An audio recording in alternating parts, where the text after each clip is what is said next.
Bonsoir, chers frères et sœurs en Christ. C'est vraiment une joie pour moi de partager la parole de Dieu avec vous parce que nous devons prêcher Jésus-Christ de Nazareth. Nous devons parler de lui car il nous a sauvés pour que nous puissions prêcher son nom et l'annoncer. Je suis venu ce soir te dire, madame, qu'après Dieu et Jésus-Christ, ton mari est le roi de la maison. Voilà. Après Dieu et Jésus-Christ de Nazareth, ton mari est le roi de la maison. Prions le Seigneur. Notre Père, notre Dieu, c'est toi qui nous as envoyés sur cette terre, qui nous as donné l'opportunité, éternellement Dieu, parce que c'est une grâce de se marier. Tu nous as donné le mariage. Il y a beaucoup de femmes dans ce monde qui ne sont pas mariées. Il y a beaucoup d'hommes non plus qui ne sont pas mariés. Mais tu nous as donné l'opportunité d'être mariés. C'est une grâce. Nous devons saisir cette grâce-là et vivre selon l'Écriture, afin que tes bénédictions nous accompagnent dans le nom puissant de Jésus-Christ de Nazareth. Merci de m'édifier à travers cette parole, édifier les frères et sœurs dans le nom de Jésus. Alléluia. Voilà. Je suis Michael Bogus, serviteur du Dieu vivant. Je suis là pour te dire, madame, qu'après Dieu et Jésus-Christ de Nazareth, ton mari est le roi de la maison. Voilà.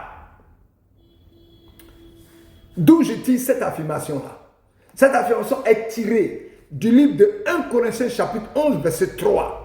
Dans la Bible, je précise, qui elle établit une hiérarchie spirituelle. Dieu est le chef, c'est-à-dire la tête de Christ. Christ est le chef de l'homme et l'homme est le chef de la femme.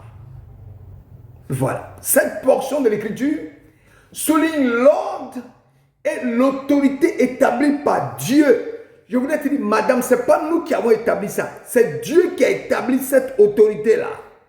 Oui. Elle est souvent citée pour expliquer la structure familiale. Cette parole de Dieu, qui est assez claire, n'est pas claire pour certaines femmes. Sinon, elle souligne l'ordre et l'autorité établie par Dieu. Ce n'est pas nous qui avons établi cette autorité, c'est Dieu qui l'a établie. Donc ça doit être clair.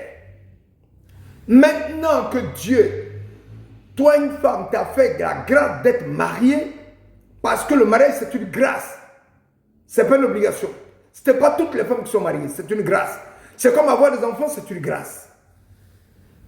Maintenant que Dieu t'a fait la grâce d'être mariée, et que tu es financièrement assise, que Dieu t'a béni, ne pose pas des actes qui auront tendance à déshonorer ton mari. Il faut que je te le dise. Ne pose pas des actes qui auront tendance à déshonorer ton mari. Ne pose pas ce genre d'acte-là. Ne profite pas de ta situation sociale qui a changé. Ne profite pas de ton pouvoir financier et les bénédictions de l'Éternel de Dieu qui t'ont été données pour déshonorer ton mari. Non. Ne crois pas que parce que tu as plus d'argent que ton mari, tu peux le déshonorer. Non. Il y a des femmes qui veulent même quitter leur mari parce qu'elles sont plus bénies financièrement que leur mari. C'est une grosse erreur à ne pas faire. Si tu es dans le cas au moment où je suis en train de prêcher, revois ta situation et retourne en arrière. Abandonne cette voie que tu vas emprunter. Croyant que tu as une situation sociale que tu as assez aisée, que Dieu t'a béni, alors tu te dis, ah bon, ce mari-là, il ne sert plus à rien, il faut l'abandonner pour aller ailleurs. Parce que des hommes dans la société où tu travailles te font les avances. Fais attention. Fais attention. Ne déshonore pas ton mari. Il faut cultiver l'humilité, madame, en reconnaissant que tout talent et toute réussite vient de Dieu. Oui. Et que cela ne vient pas de toi-même.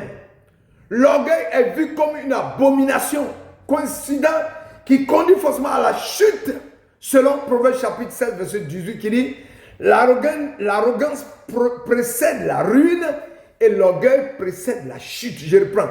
L'arrogance précède la ruine et l'orgueil précède la chute. Voilà. Tandis que Dieu fait grâce aux humbles. Il faut ajouter ça. Je veux te dire que l'Éternel des armées t'a fait une grâce en te donnant un travail, en te bénissant pour que ton mari et toi, vous soyez heureux. Parce que vous êtes devenus un lorsque vous êtes mariés. Évite de préférer le service de vantardisme. Non, ce ne soit pas vantard. Le vantardisme n'est pas bon. Être vantard ne t'arrangera pas. Il faut préférer le service à la vantardise. C'est parce que tu as cet homme à tes côtés que Dieu te bénit. C'est parce qu'il t'a donné ces enfants-là que Dieu te bénit. Si tu as une femme qui veut tout diriger à cause du pouvoir financier que tu as sur ton mari, je te dis que tu fais erreur. Tu as l'habitude de dire, je vais sortir tout à l'heure, tu peux finir de laver les enfants et les faire manger, s'il te plaît, je reviens. Non, tu le dis avec mépris, afin que les gens sachent que tu es celle qui l'a acheté, ou tu le dis pour te donner de la contenance. Je voulais te poser la question. Ça peut te donner de la contenance, ou bien tu peux montrer que toi tu as acheté cet homme-là. Je voulais te dire que c'est un péché de vouloir déshonorer son mari. Ne démoralise pas ton mari. Ne l'abandonne pas. Il peut être en train de passer par une situation difficile, mais les choses peuvent changer du jour au lendemain. Je te le dis. Et Dieu vient bientôt pour lui aussi apporter cette bénédiction-là qu'il attend. Honore ton mari, afin que hors de la maison, il dise merci Dieu pour cette femme exceptionnelle et merveilleuse que tu m'as donnée. Mais qu'ils ne disent pas, c'est dans quoi je me suis mis là. Parfois, madame, apprends à réveiller ton mari par une chanson d'amour. Tu peux te réveiller le matin, commencer à chanter pour lui exprimer ton amour. Tu peux lui faire une petite tape sur l'épaule. Il y a des femmes même qui ne font jamais des tapes sur l'épaule de leur mari. Il y a des femmes qui ne font jamais des câlins, des mamans, des femmes, des sœurs en Christ qui marchent dans la voie du Seigneur, qui prient, qui sont dans l'œuvre du Seigneur longtemps, qui ne font même pas des câlins à leur mari, qui ne leur chantent même pas une chanson d'amour. Le mari se réveille. Tu peux dire bonjour chérie, est-ce que tu as bien dormi? Tu ne poses même pas la question de savoir s'il a bien dormi. Assure-toi au moins qu'il va bien. Dis à ton mari, je veux juste que tu saches que tu es honorable. Encourage-le. Quand tu es dehors lui, soutiens-le. Mais tu es là, tu ne le soutiens pas. Dehors, dès l'instant où on est en train de le condamner, toi-même tu rentres dans ce groupe-là et tu commences à le dénigrer. Fais-lui des compliments. Encourage-le dans son travail, dans ses défis.